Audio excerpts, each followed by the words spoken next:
Business Watch. Global markets continue to react to a lot of economic conditions. We are seeing new advents of artificial intelligence developments happening in China. There's a lot of reaction around that in America and across the world. We are also seeing gold remaining a safe haven, but we have a lot of questions that are going to help us understand the market rates of the day. Sandy Swadlamini from Nedbank Eswatini, the Treasury dealer, is in studio to help us understand these shifts today. Ngos, welcome to the program. Good afternoon to you. Perhaps let's start with Lilangeni and how it is sleeping against major currencies. You know, what are the implications there for Eswatini's import costs and perhaps the inflation outlook? Thank you, Spencer, and thank you for having me. I'd like to greet you and the viewers at home. So, as you have rightfully said, the Lilangeni is not actually just sleeping, but it's been a bit volatile in the past few weeks.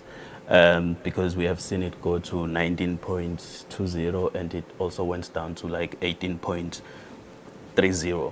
So there's a lot of fluctuations or volatility in that currency currently, and this is expected to sort of be the norm for the coming few days.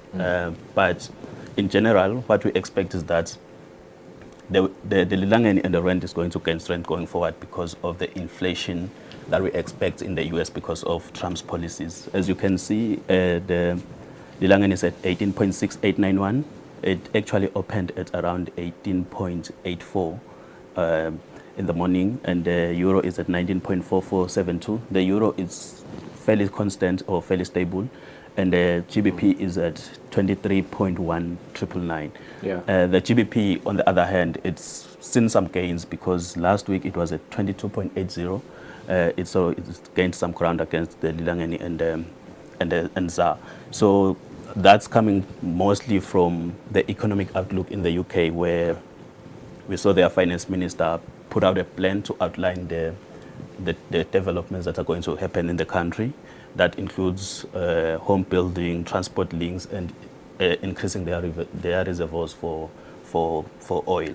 And we've also seen a publication that said the purchasing managers index is also above 50.0, which means if it's above 50.0, it means there's economic expansion. If it was at 50, we would say the economy is constant. So the expectation of the economic expansion in the UK have seen the pound gain some ground against the rand.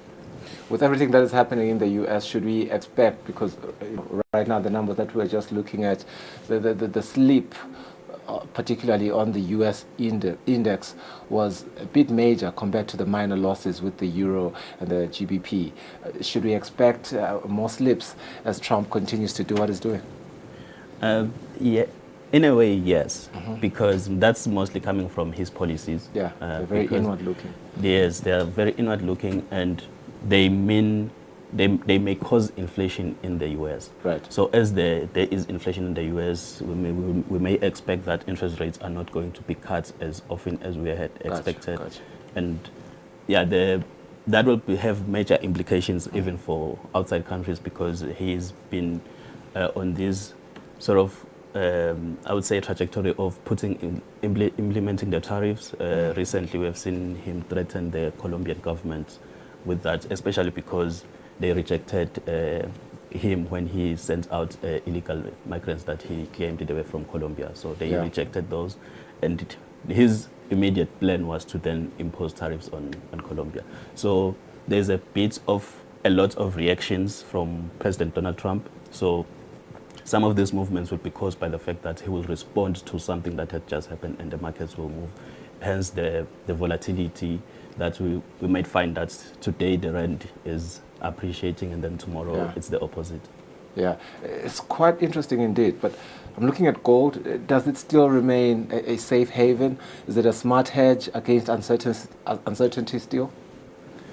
Gold is fairly stable, and I would say it's still a safe haven for uncertainty, especially in times like today, where we have Donald Trump as president of the US.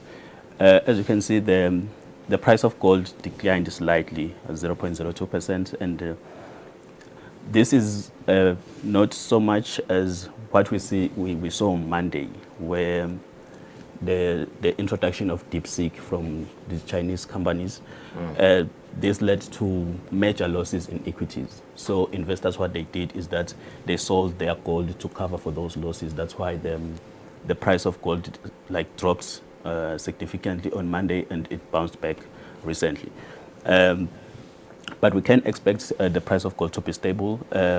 And with the expectation of inflation, the price of gold is actually expected to continue rising.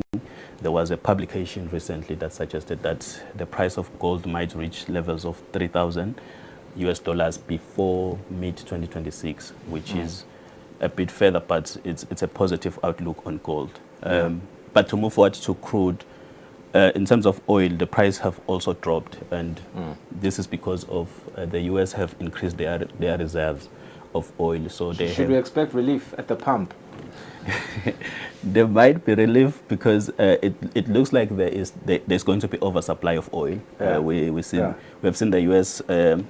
over producing oil, and we also see Libya. There were tensions in Libya where there were riots, and those have stopped, and the production of oil and exports of oil have now continued, which will also help with the supply. So my prayer that this is not a temporary dip looks to be promising, isn't it? Yeah, it is currently promising.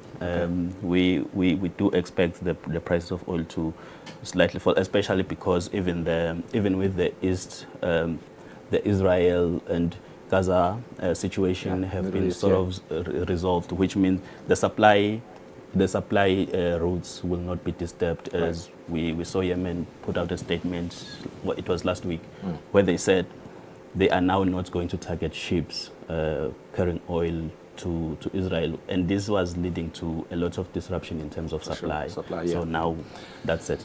S&P 500, we can see that it's rallying today, but is this momentum sustainable? Is it stable, or are we approaching over valuation risks?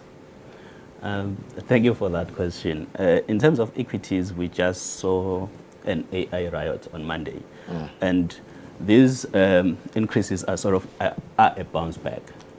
So what happened is that we had a surprise of DeepSeek coming out of China, which is a startup, which is a startup company which is only 1 year old, and which have just published that they have been able to develop an AI in 2 months at a big fraction cost compared to other much cheaper than OpenAI and Meta. Yes, it's way cheaper. So these have put a bit of spiral on investors who have now questioned the cost of actually developing an AI. So they put out that they spent around 5.4 million on this development, and it only took 2 months. And if you compare that to ChatGPT, which the training of the model costed about over 100 million, and we just saw the CEO of Meta, Mark Zuckerberg, talking about that their budget for the development of their AI is like 65 billion. So those are really high numbers compared to what China have proved to do with the little resources and in a short span of time. And just to add to that spin, Chinese companies have been banned. They were not supplied with high-powered chips. So so they did not have those resources. So this is actually putting even more pressure on the US now, because it means they were able to do something great with limited resources and less powered chips. So currently investors are there's a big question mark there, and Donald Trump must be doing a lot of meetings right now trying to figure out a way to strangle China, because we know that silent war that they have there, if it's this AI one, and the fact that it's open source. Thank you so much for your time. Thank you for your insights as well. Fortunately, this is where our conversation has to end today, but your insights have been very valuable in providing perspective into these market dynamics. This has been Sandiswa Dlamini, the Treasury dealer from Nedbank Eswatini. Let's go for a net break.